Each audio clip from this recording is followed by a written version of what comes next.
Holy moly, what do I do now? Part 4. Let's talk about some tactics here. I don't know if you want to call it marketing tactics or just the right way to handle real tough times. Right now, we're in an unprecedented tough time with some strange things going on in the world. And yet, I'm working with some people with some beautiful creative ideas. So let's talk about the married couple that I work with that do, they're on Facebook all the time looking for birthdays. And they're sending out handwritten birthday cards all the time. All the time. Now they have their assistant doing it.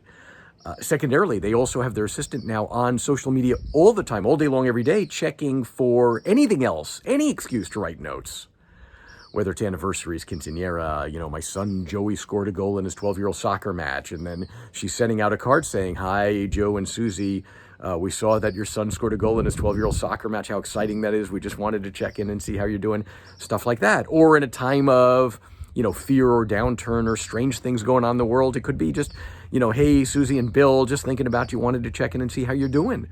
Those kind of messages are powerful. Sometimes, I hate to call it marketing. It's not really marketing, but the right thing to do in a tough situation is to just love on people and care, for Pete's sakes. It's be a servant-based leader. Okay, at the time of the shooting of this video, we've got kind of all this crazy stuff going worldwide, a worldwide epidemic going on. I have some interesting clients who've stocked up on beans and rice and are reaching out to people saying, "Hey, would you like some? I have excess." I have some people that bought 5-gallon jugs for water and went to CVS's and Rite Aids and loaded them up with water and got a ton of them and are reaching out to people saying, "Anybody like some water delivery? I'm happy to do it." There's some people with some really creative ideas for keeping in touch with people. Use your imagination. Now, this is not just about a downturn we're talking about. It's about the power of thinking time.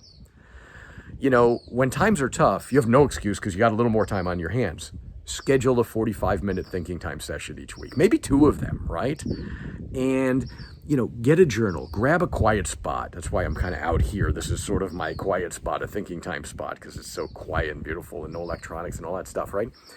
Write down a question that needs to be solved and just start jotting down all kinds of creative ideas. Okay? No condemnation zone. All ideas are good ideas. Just capture ideas and watch how the power of your mind can get so imaginative like never before.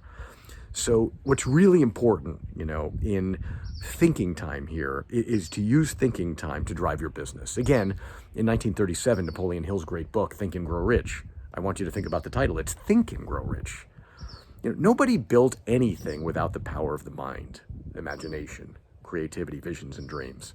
So this is what you have to go work on, in any particular, downturn, crisis, setback. Holy moly, what do I do now?